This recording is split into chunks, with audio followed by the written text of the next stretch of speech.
масҷиди ҷомеаи марказии душанбе бо ширкати президенти ҷумҳурии тоҷикистон эмомалӣ раҳмон ва амири қатар шайх Тамим бин Ҳамад Оли Сони ифтитоҳ шуд.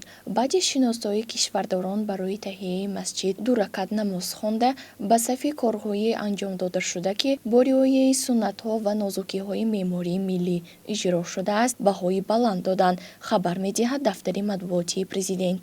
эмомалӣ раҳмон ба амири қатар барои саҳмгузорӣ дар бунёди масҷид изҳори сипос намуда татбиқи лоиҳаро намунаи олии ҳамкории ду давлат арзёбӣ кард. сохтмони масҷид 5 октябри соли 2011 оғоз гардида буд. масҷид дар ҳудуди 12 гектар ки бинои масҷид дар 3 гектари он ҷойгир шудааст ва дорои 3 даромадгоҳи калон мебошад бунёд гардидааст. масҷид имконияти ғунҷоиши 133 000 намозгузорро дар як вақт дорад ки аз ин шумора 43 000 намозгузорон дар дохили масҷид ва боқимонда дар гирду атрофи он ҷой мегиранд.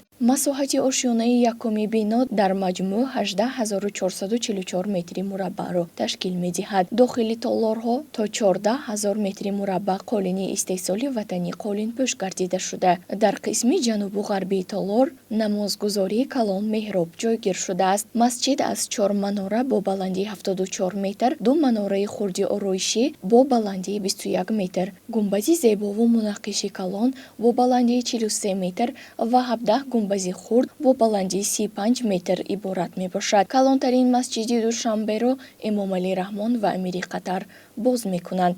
дар дохили масҷид 6 синфхонаи барҳаво, толори қабули меҳмонон ва гузаронидани мулоқоту вохӯриҳо, 2 китобхона, 9 ҳуҷраи корӣ, 3 меҳмонхона ва ҳуҷраи техникӣ ҷойгир шудааст.